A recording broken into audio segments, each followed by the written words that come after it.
Müştərinin istəyinə uyğun, istədiyi daşlarla hazırladığım belə bir qolbaq təsvir forması. Belə bir sadə formada istədi. Aralarına rəngi dəyişməyən radium örtülü gümüşü detaylar. Və bu hissəni sadə istədi qalsın, əlavə daş istəmədi.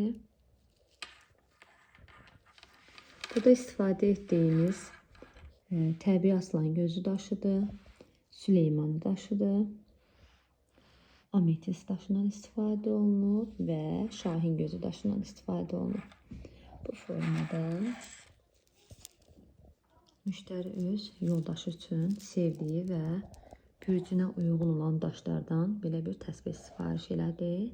Həm qolbaqlıq formasında taxacaq, həm də ki təsbih kimi bu formada çəkəcək. Baxın, daşların formalarına və keyfiyyətlərinə.